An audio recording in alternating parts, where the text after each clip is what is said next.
సిద్దిపేట జిల్లా వ్యాప్తంగా జరుగుతున్న స్థానిక సంస్థల ఎన్నికల్లో భవన నిర్మాణ రంగానికి చెందిన కార్మికులు పెద్ద ఎత్తున బరిలో నిలిచారని బీఎన్ఆర్కేఎస్ జిల్లా అధ్యక్షుడు శ్రీశైలం తెలిపారు. మొత్తం 156 మంది భవన నిర్మాణ కార్మికులు పోటీ చేయగా వారిలో కొంతమంది ఏకగ్రీవంగా ఎన్నికైనట్లు పేర్కొన్నారు. ఈ మేరకు సిద్దిపేట ప్రెస్ క్లబ్లో జరిగిన మీడియా సమావేశంలో ఆయన మాట్లాడుతూ కార్మికులు రాజకీయంగా చైతన్యవంతులవుతున్నారని అన్నారు. ఈసారి పంచాయతీ ఎన్నికల వరలో నిలిచిన భవన నిర్మాణ రంగ కార్మికులను ప్రజలు ఆదరించి గెలిపించాలని కోరారు. 2025 మరి గ్రామ పంచాయతీ ఎన్నికలు రావడం జరిగింది. ఈ గ్రామ పంచాయతీ ఎన్నికలలో మరి గతంలో భవన నిర్మాణ కార్మికుల పక్షాన్నే మరి నేను జిల్లా అధ్యక్షులుగా మరి మెదక్ పార్లమెంట్ ఎంపీగా పోటీ చేయడం జరిగింది. ఆ తర్వాత మరి ఇప్పుడు వచ్చినటువంటి ఎన్నికలలో మరి మా భవన నిర్మాణ కార్మికులు వందలాది మంది వార్డు నంబర్లుగా సర్పంచులుగా మరి పోటీ చేస్తూ ఉన్నారు. నిన్న సిద్దిపేట జిల్లా చిన్నకోడూరు మండలం కమ్మర్లపల్లె గ్రామంలో మా భవన నిర్మాణ కార్మికుడు పరశురాములన్న గారు మరి ఏకగ్రీవంగా అవడం జరిగింది. వారికి శుభాకాంక్షలు తెలియజేసుకుంటూ మరి 3 విడతల్లో ఉన్నాయి మన రాష్ట్రంలో. ఈ 3 విడతల్లో మరి మన భవన నిర్మాణ కార్మికులు 14 రంగాల కార్మికులు మరి మన నిలబడ్డటువంటి కార్మికులను గెలుపు దిశగా తీసుకుపోవాలని చెప్పి జిల్లా వ్యాప్తంగా ఉన్నటువంటి 14 రంగాల కార్మికులకు మరి మా గౌరవ అధ్యక్షులతోటి మా సిద్దిపేట టౌన్ అధ్యక్షులతోటి జిల్లా కమిటీ పెద్దలతోటి ఈ యొక్క ప్రెస్ మీట్ నిర్వహించడం జరిగింది.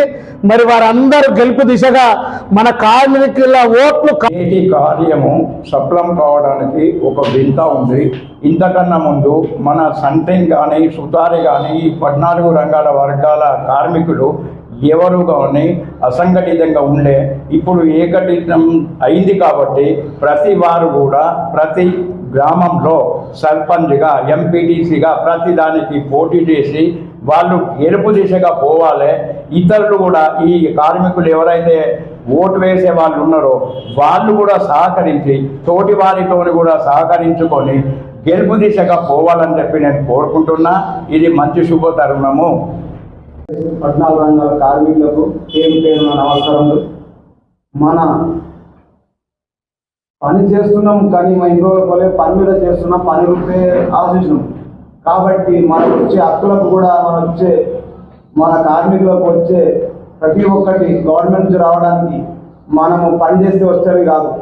మనం ఇప్పుడు ఒక సర్పంచ్గా ఎంపీటీసీగా వార్డు నంబర్లుగా ప్రతి ఒక్కరుగా కన్ను తెరిచి ప్రతి ఒక్కరు కూడా నిలబడి ఏకగ్రీవంగా కానీ ప్రతి ఓట్లతోటి కానీ మనం మంచితనం చూసి మనం ఎంత కష్టపడుతున్నామో చూసి పబ్లిక్ కూడా మన కార్మికులకు గుర్తించినట్టు పనిచేసి మనం ఖచ్చితంగా పోరాడాలి.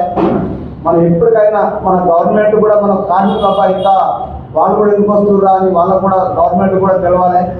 మన కష్టం చేసే కాదు, మన ప్రతి ఒక్క ఎంపీసీ కానీ జెడ్పీసీ కానీ సర్పంచ్లు కానీ వార్డు మెంబర్లు కానీ మన కార్మికులకు ప్రతి ఒక్కరు సత్తా చూపించాలి.